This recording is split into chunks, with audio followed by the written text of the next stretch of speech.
नमस्कार, स्वागत है आपका इंडिया न्यूज पर और मैं हूं आपके साथ स्वाति सिंह। इजराइल और फिलिस्तीन के बीच एक बार फिर से संघर्ष की शुरुआत हो चुकी है।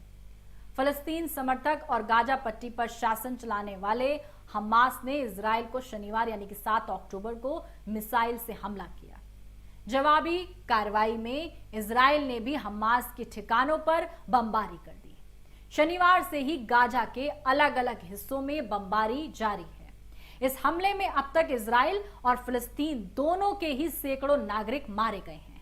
इजराइल के प्रधानमंत्री बेंजामिन नेतन्याहू ने हमास के हमले को युद्ध की शुरुआत करना बताया है।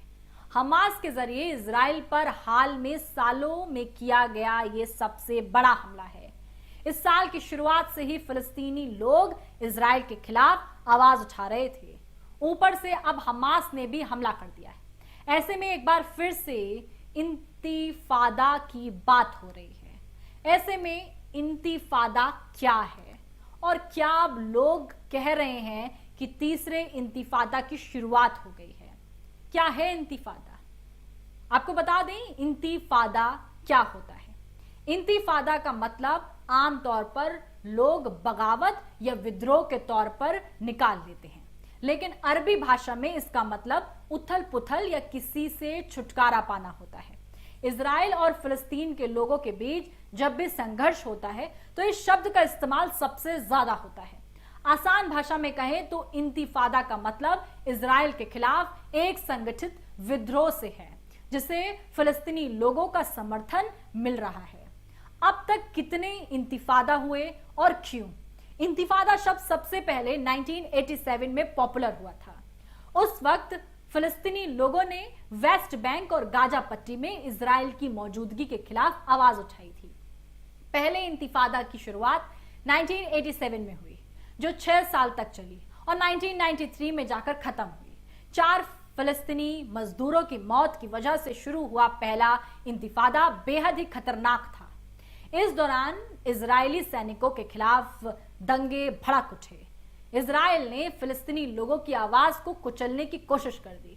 फिलिस्तीनी और इजरायली सैनिकों के बीच देश के अलग अलग हिस्सों में टकराव देखने को मिलने लगा और इस हिंसा पर 1993 में जाकर रोक लगती है, जब इजराइल की सरकार और फिलिस्तीनी संगठन PLO के बीच ओस्लो शांति समझौता होता है। इस तरह पहला इंतिफादा खत्म होता है, लेकिन अब तक 1203 फिलिस्तीनी और लगभग 179 इजरायली मारे जा चुके हैं। इस घटना की वजह से इजराइल की अंतर्राष्ट्रीय छवि को काफी नुकसान हुआ है। दूसरा इंतिफादा साल 2000 में शुरू हुआ और यह 2005 में जाकर खत्म हुआ। दरअसल 28 सितंबर 2000 को इजराइल के नेता अरियल शोरोन ने इजराइल के नियंत्रण वाले पूर्वी यरूशलेम का दौरा किया। इस दौरान दूसरे इंतिफादा की शुरुआत हो गई। फिलिस्तीनी लोगों को लगा कि इजराइल ऐसा करके अल अक्सा मस्जिद कंपाउंड पर अपना दावा कर सकता है।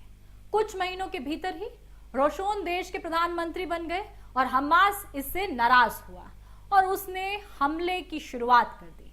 फिलिस्तीन समर्थक हमास ने कई सारे इजरायली इलाकों पर आत्मघाती हमला कर दिया। इजराइल ने भी इसका मुंहतोड़ जवाब दिया और 5 साल तक चले इस संघर्ष में लगभग 1330 इजरायली और लगभग 3330 फिलिस्तीनी नागरिक मारे गए। हालांकि 2004 में PLO के नेता यसीर अरफात की मौत के बाद इंतिफादा ठंडा हो जाता है और फिर 2005 में जाकर यह पूरी तरह से खत्म हो जाता है। हालांकि इस वजह से गाजा पट्टी से लेकर वेस्ट बैंक तक में बहुत नुकसान पहुंचा। अब ऐसे में क्यों तीसरे इंतिफादा की हो रही है बात, यह भी सवाल है। दरअसल पिछले कुछ सालों में इजराइल में यहूदी दक्षिणपंथियों का उदय हुआ है। उनका फिलिस्तीन को लेकर आक्रामक रुख है। यहूदी दक्षिणपंथियों की वजह से फिलिस्तीनी लोगों में गुस्सा है। अक्सर ही अल अक्सा मस्जिद कंपाउंड में यहूदी दक्षिणपंथियों और फिलिस्तीनी लोगों के बीच टकराव होता रहता है। इसी वजह से धीरे धीरे नाराजगी बढ़ती जाती है। इस साल यरूशलेम में अल अक्सा मस्जिद कंपाउंड में इजराइल ने कई बार रेड भी मारी है, जिससे तनाव को बढ़ाने का काम किया है।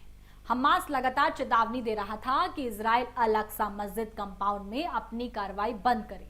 फिलिस्तीनी लोगों की तरफ से भी यही बात दोहराई जा रही थी। ऐसे में जब शनिवार से संघर्ष की शुरुआत हुई तो लोगों ने इसे तीसरे इंतिफादा के तौर पर देखा और बड़ी संख्या में हमास के लड़ाके गांजा पट्टी की सीमाओं को तोड़कर इजराइल में घुस आए। इजराइल के खिलाफ इसे फिलिस्तीनी लोगों के विद्रोह के तौर पर देखा गया।